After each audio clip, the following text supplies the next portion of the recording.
Mr. President, thank you very much for your time here for our interview. We in great capital of Azerbaijan in Shusha. It's our very, very old city, and we're happy that you are here in this city. In free Shusha, you know the history, you know everything about this. You spent here a couple of hours. Can you tell us what was the result of your visit? What's your something about the talk with President Aliyev?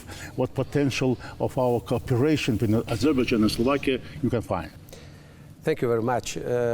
First of all, I thank you for this opportunity to speak with you. And of course, I visited Azerbaijan several times.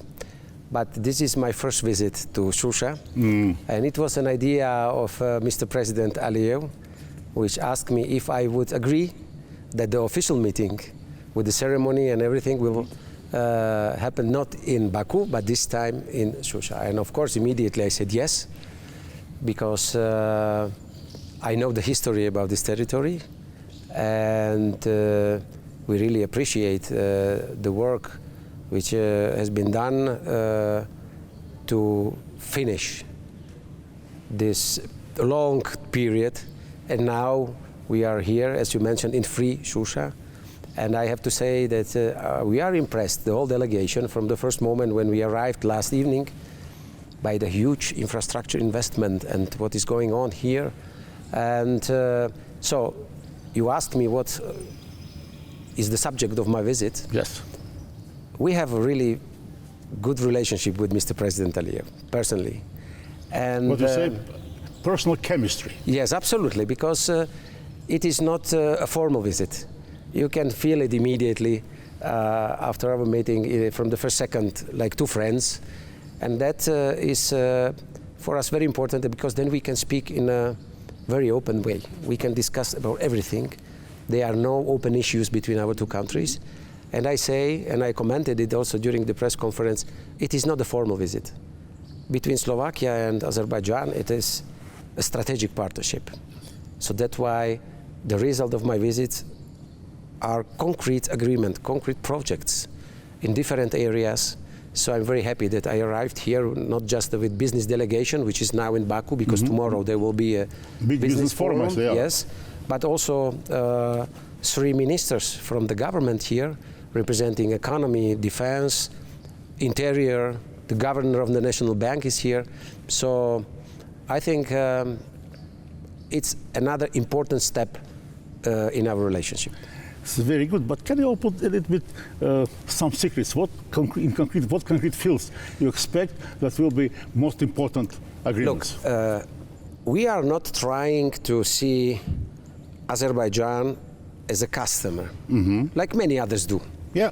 They think, okay, Azerbaijan is a rich country, let's try to sell them something.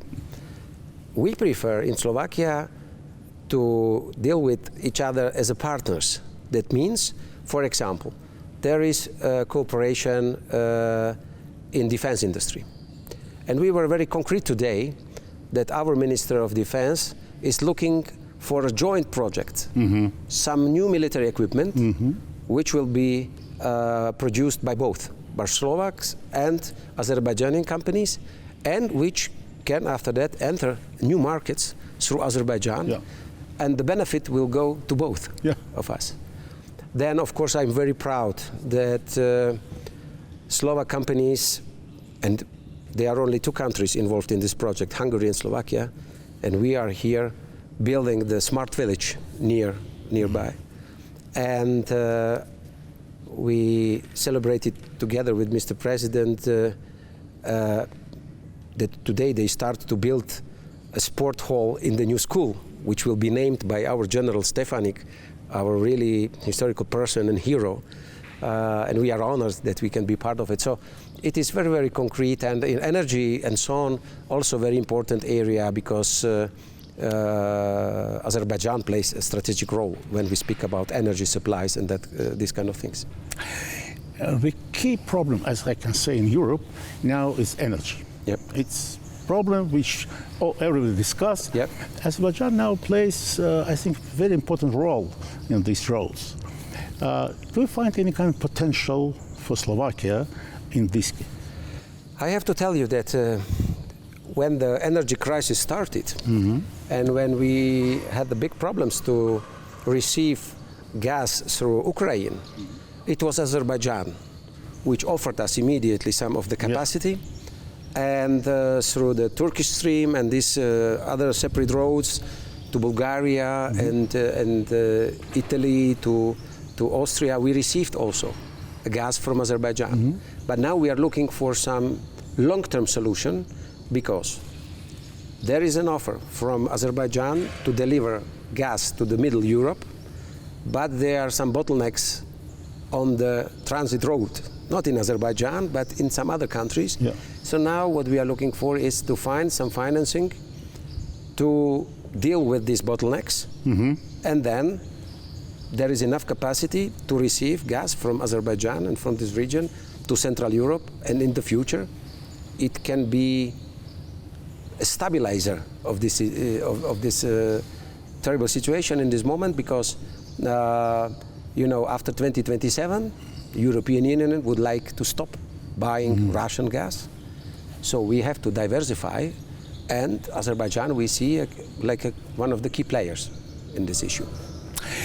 Slovakia has a very strong reputation as a country with e-government, with digital services and so on. And you bring this to Europe. How to find the cooperation with Azerbaijan in this field? I think we can learn from each other, because maybe they are different. You can approach this in a different way.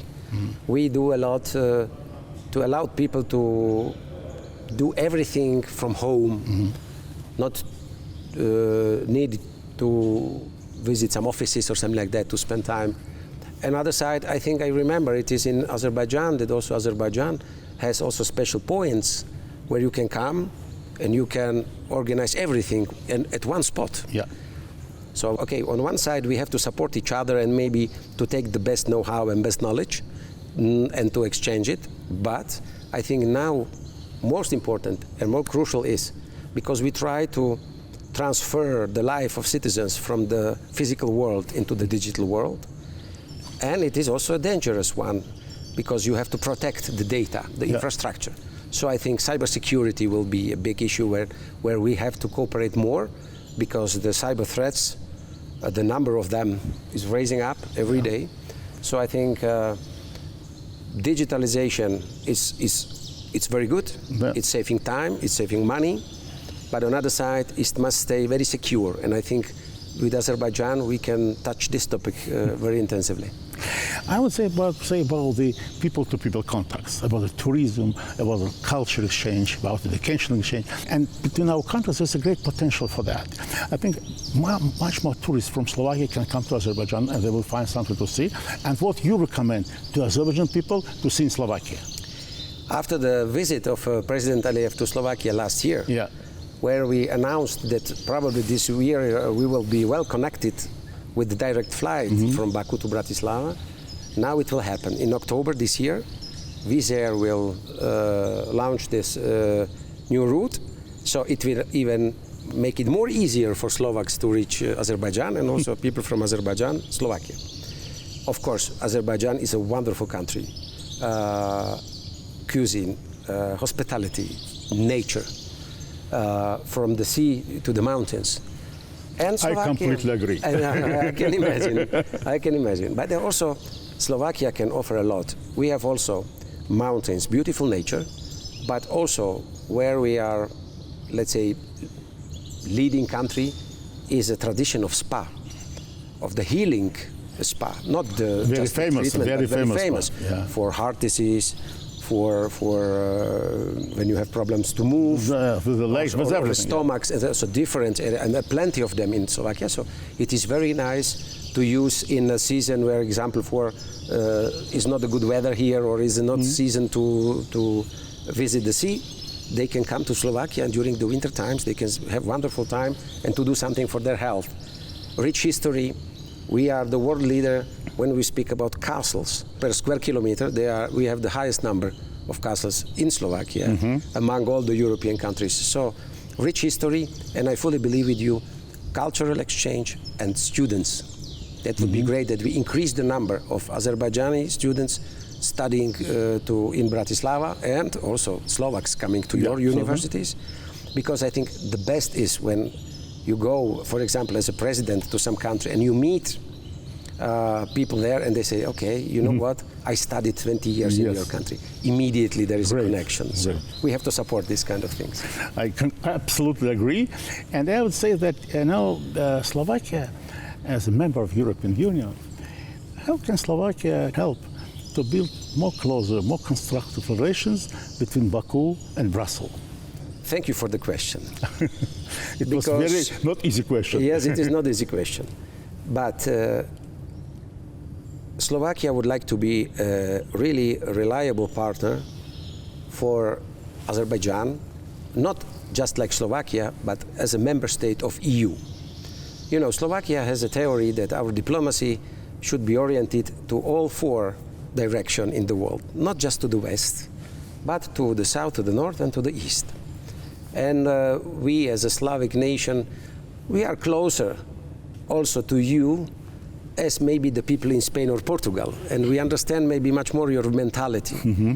And we will encourage other members not to come here and to comment on Azerbaijan or to try to teach you something.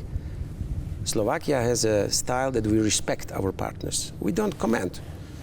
And so I think we will be, how to say it, maybe like an advocate of Azerbaijan among the European countries in a positive way. And of course, where some support is needed or some decision of the EU should be taken and it is somehow connected to Azerbaijan, of course you can count on us, because we will explain how we see Azerbaijan, how we understand Azerbaijan, and is a really strategic player in this region for stability, for peace. So I'm happy that Ursula von der Leyen was here a few days ago. And she gave a signal that, and all of them, all of them were, So now I think also the big names from Brussels now understand that they should speak, accept, and to be partner with Azerbaijan. And I think this is the future of our relationship, and Slovakia will be very helpful in this process. Thank you, Mr. President.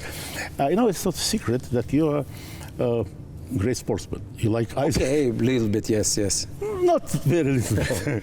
But do you have still now in your presidential cadency to find time to play hockey? Or what's your hobby now? Look, I also did a flying license, and I'm a pilot, but in this capacity as president, I really have not enough time to do so. I was inspired today by Mr. President, who came to the hotel with his car, and he was the driver, and he drove me to the village. He explained me that he started again during the COVID period when the drivers were also absolutely, yes. And now he likes to do it because also I like very much to drive a car. But now with all the security and so on, maybe I will come back and I will do this. Our president, almost professional driver. Yeah, I see it. Almost professional driver. I see it, and he likes it. But nowadays, I try to keep myself in a good shape because to be healthy, so I'm training every day and so on.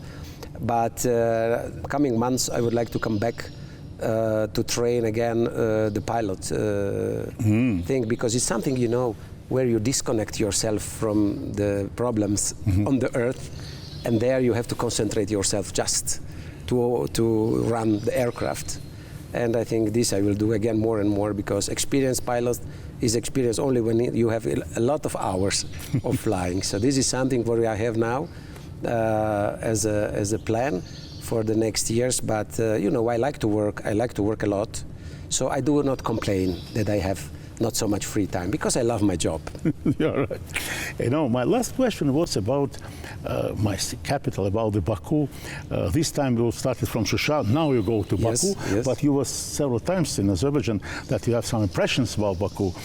I love my native town, What do you think about our city, about our capital? What I like very much, that you see there the synergy between the history and the modern time. Because I see it every time when I come, something new is there, New beaches or promenades there, new monuments, new buildings, but you still keep the old city in a good shape. And I still remember the place when you go from the seaside to the old historic tower, and through the tower you go to the historical small streets of Baku. I like it very much, and I like this synergy that it's still the history is well preserved, but the 21st century is on the streets, on the other parts. And of course I don't mention Formula One race, which is one of the, it is not just a race. It is, after Monaco, the second one, which is inside the city. But when you watch this on TV, it's such a nice pictures, And that is also going through this old city, and then I think the speed record of Formula One was reached in Baku. Absolutely. So this synergy between old and modern, I like it very much, and I see the progress which Baku is doing from year to year. Will bring honey to my heart, It's absolutely true. But it's coming from my heart because I'm very telling important. the truth. I'm telling the truth. Our interview will be broadcast on all our national TV channels, and it will see by all the people of Azerbaijan. What do you want to say to Azerbaijan people now? Look, I would like to congratulate them to all the achievements within the last decades. I wish them all the success, of course, health, luck, and all the necessary things, and that they should continue to be proud of their country, of their history, and on the other side, we really appreciate the friendship between our two nations. Thank you, Mr. President. Thank you. It was an honor. Thank you so much. Thank you. Thank you. Migu. Before we leave, it's just my visit card. It's about my program. In next edition, on the first page, will be your. Thank you so much. I see. You had all the prominent guests. Yeah, it's already the 5th edition. Wow. Amazing. Thank you so much. And this a book about Azerbaijan. And new era. You see? New era. Thank you so much. Thank you, Mr. President. It was a pleasure. Pleasure. Thank you so much. Thank you. Thank you. Thank you very much.